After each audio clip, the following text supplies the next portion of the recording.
This is Critical Nonsense, our high-lowbrow show about culture, science, and tech. This week, Joey asks me about doing the impossible.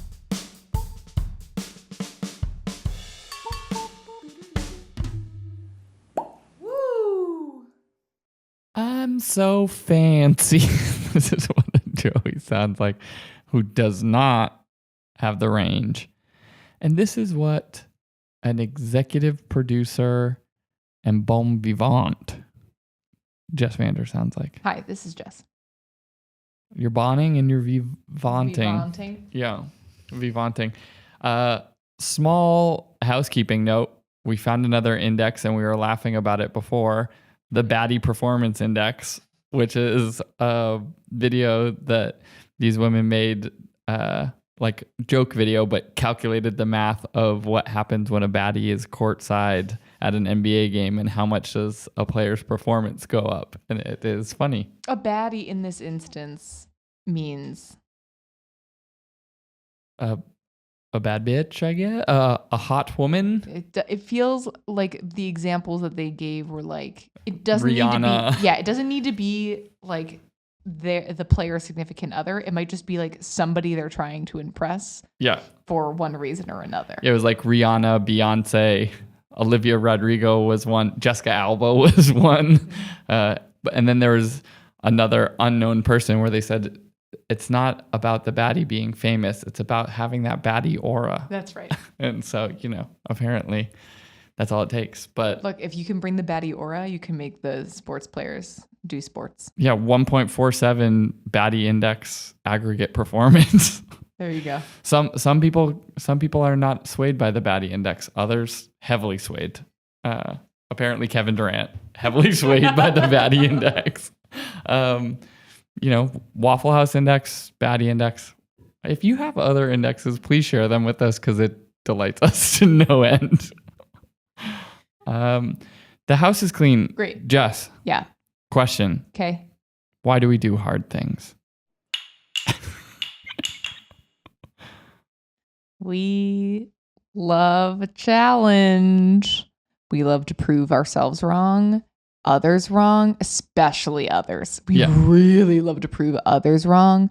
We love fame and accolades, even if they're kind of arbitrary. We love trophies, medals. We love being on the top step, not the second to top, because we love being better than other people. Even if they're also good, we want to be better than those good people. We like to know that we can because it makes us feel alive. I'm doing great. You're listing other. What? So this partially came up because I watched a documentary yesterday about the first woman to finish the Barkley Marathons. The Barkley Marathons? Well, I mean, I guess multiple. It's an ultra. It's been going on for, I want to say, like maybe 30-ish years. And it is 5 loops of 20 miles in a rural part of, I believe, Tennessee or Kentucky. Those are not the same states, but I can't remember which one it is. And is like a very extreme ultra race. Is like one of those sort of like furthest ones. And the first woman to ever, like many years happen where no one completes the race. You have to do those 100 miles in 60 hours, which is a ton of elevation change. Like you have to find your own path to get these books, etc. It's extreme. Extreme. But I was thinking about that, like there is like an intoxication that the people that do those types of things are like competing with themselves, and they talk about like battling themselves in their mind, and like it looks just truly like experientially like miserable. They're like these trails are like full of like briars and brambles. They show like their legs and they're just like cut up and scratched, and they're not sleeping, and they're like struggling to put enough calories in their body and stuff like that. And like everything about that is like painful, hard, whatever, but they talk about it of like that sort of like approaching the edge of like nirvana, you know what I mean? Right. This is like a path to enlightenment. And I'm just like sort of fascinated by the idea of like, why do we pursue, and I think we all, or many people that are not ultra marathon athletes, like attempt this in some capacity. And I'm just sort of like wondering, like, why do we, why do we, I know I do it in much lesser degrees to myself. And I just don't have like a reason why, outside of just being like, because I can say I did it. Is it more of that like narrative self thing? I don't know. What's your relationship with like hard things? Well, I feel like we've talked on the show about type 2 fun before. Type 1 fun being the kind that's like, wow, this is fun. And then type 2 fun being like, this objectively isn't fun, but I'm enjoying it somehow. And it almost feels like what we're talking about here is like a third level. Like the type 2 fun is like, oh, I went on a hike and it kind of hurt, but like I did it. This is like, I have pushed to the absolute limit all possible things. Like, how can I go as far as I can? And I feel like, well, you know, physical feats, my limits are much nearer than maybe other people's are.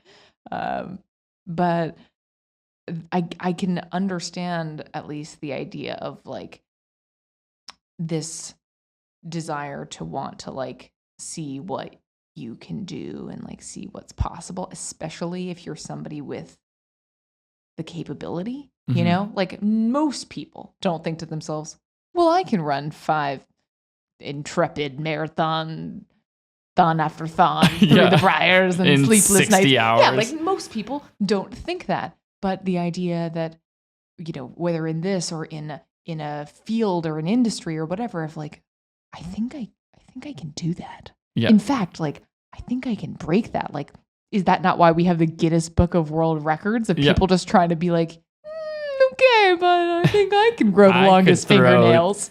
7 nickels into a gallon of milk from 20 feet away in a row. Bingo. 6 is the limit, but I am superhuman. I mean, it's interesting. The first woman to complete the race has the world record, men or women, in the Montane Spine, which is the ultra race in the UK, where she did it. It's some large number of miles, like 238 or something, Insane. and she did it in 4 days. So she is clearly even like pursuing these challenges, and it took her 3 attempts to be able to finish the Barkley. Oh my God. But that's wild. Yeah, she had tried it 3 times and got progressively closer each time. But like, I mean, that idea of like, where are my limits maybe is like. Yeah. But also the idea that like type 2 fun, we just like, that's fun in retrospect. But the way you described it, of like that almost verging on enlightenment thing, is actually that sensation of in the moment being so acutely aware that it's possible you haven't pushed that limit. Yeah. And that you should push further, even though everything about your brain and your mind, your mind and your body are telling you like, this is the limit, you've reached it. And you're like, no, I beg to differ. Yeah. One more. Like why? Yeah, it feels in my mind is just like, it's very Catholic. It's like very like. It's very middle child, like the rebellious, like, self-flagellation. oh, you tell me, oh, you think I can't do that? Oh, you think you're better than me? Oh, you think you're better than me? Yeah. I see what you're talking about. Yeah, it's just like that, like self punishment and like where, you know, right, like that. I think some of the origins of like self-flagellation, with like whipping yourself in the back, was like by punishing yourself for your sins, you can become closer to God, like where that sort of phrase even comes from. But yeah, and by the way, the spine race is 268 miles, so it's further. Great. But yeah, I like finding a limit. I think it like can you do it? And you see weird phenomena that emerge from this of like everyone said like the 4-minute mile couldn't be beat, and then one person beat it, and then a bunch of other people started beating it, and then now it's like people charging towards the 3-minute mile, where like 20 or 30 years ago people were like, you can't even beat 4, and now they're like, like let's take 25% off of that time somehow and figure out a way to be able to achieve it, where like by drawing a demarcation line in the sand, like maybe it is just like we want to beat the line. But what's funny is it's almost like the inverse Moore's law thing, where with technology, we assume it's going to be beat. It's going to be better. We don't know how, but we know it will be twice as fast or exponentially fast, whatever the thing.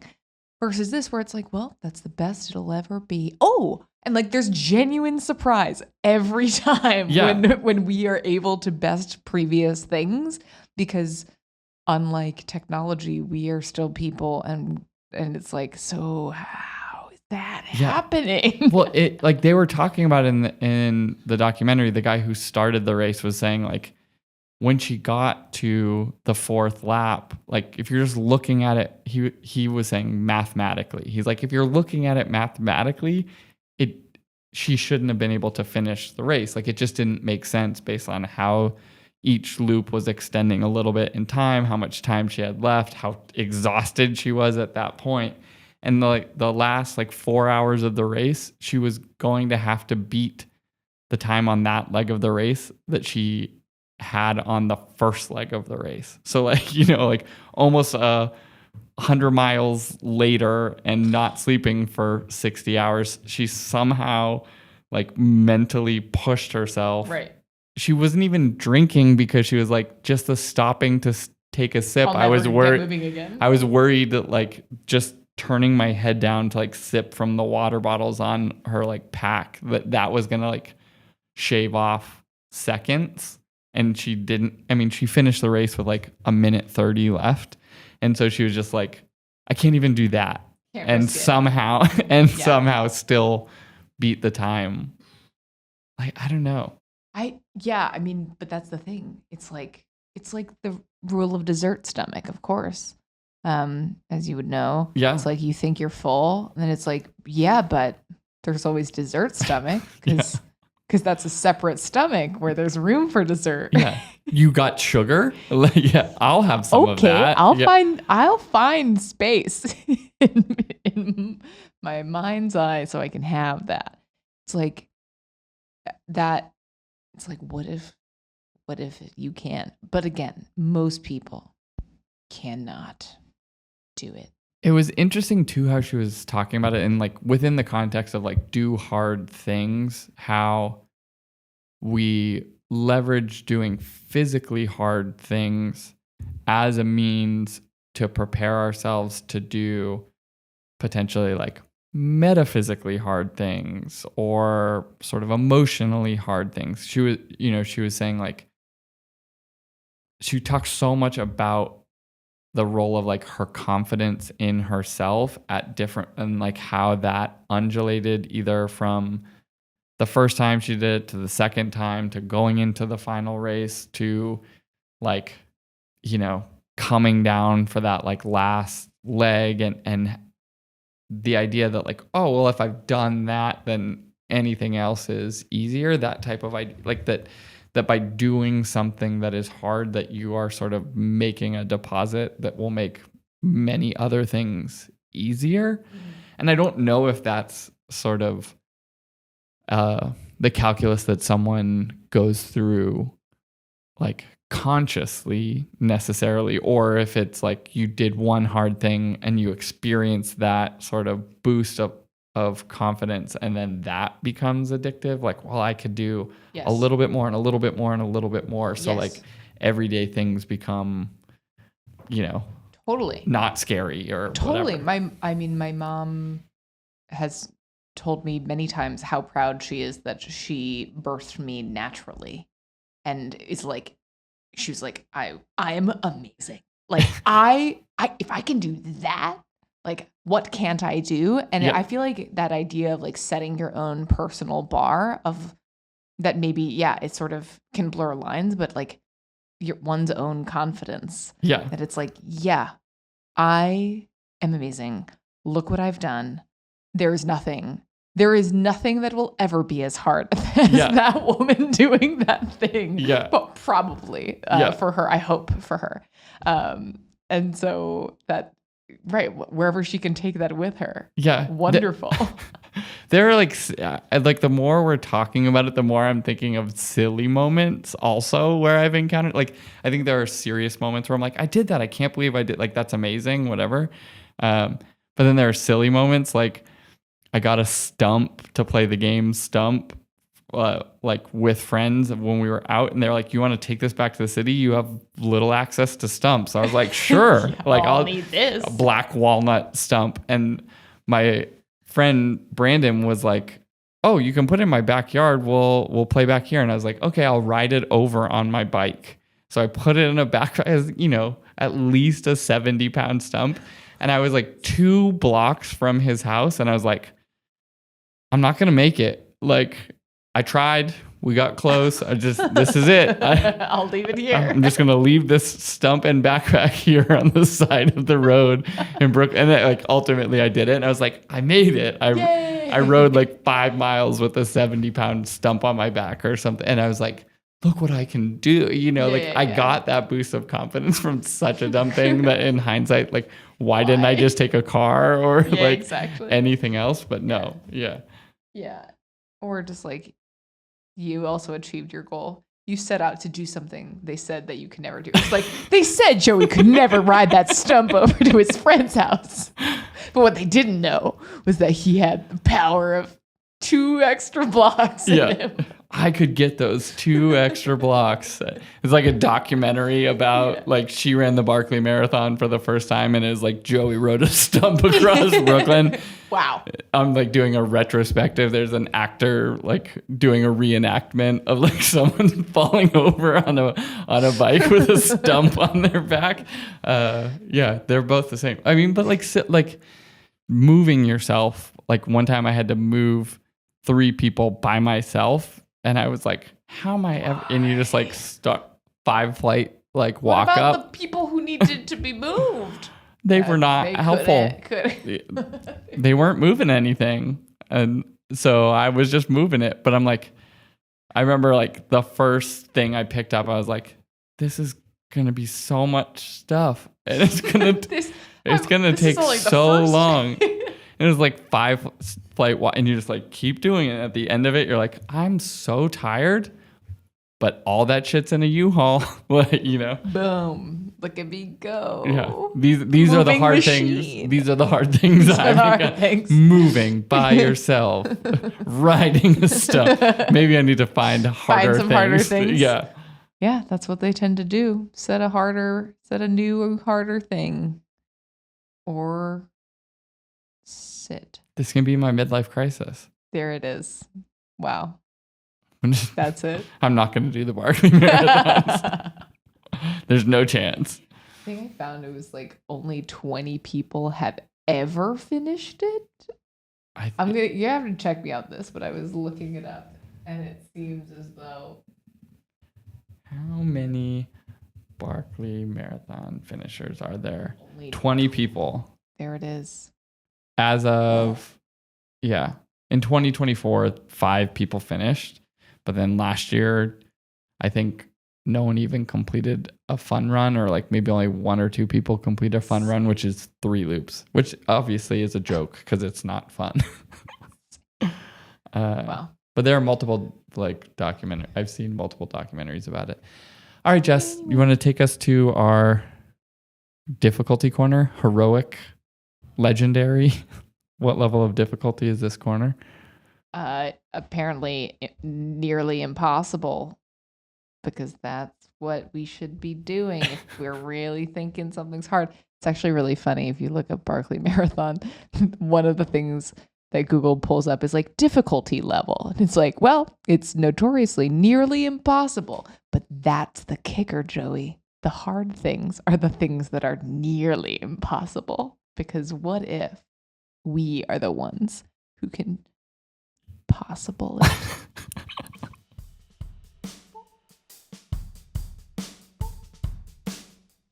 Critical Nonsense is a Sylvain production.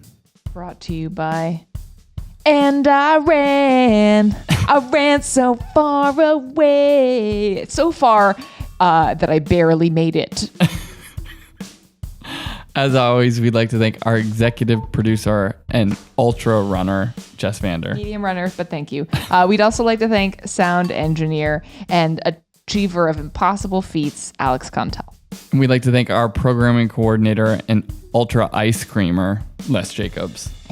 And special thanks regular thanks to our production crew, who are the ultra awesome people.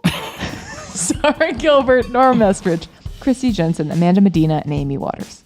As always, thanks, Ellen. Thanks. Special thanks to people out here just trying to do hard things. Thanks for being you and doing hard stuff. Yeah. Wow. We're impressed. I'm impressed. Not me, but a guy I know. Somebody I know is really impressed with you. All right. Love you. Mean it. Bye. Okay. Thanks.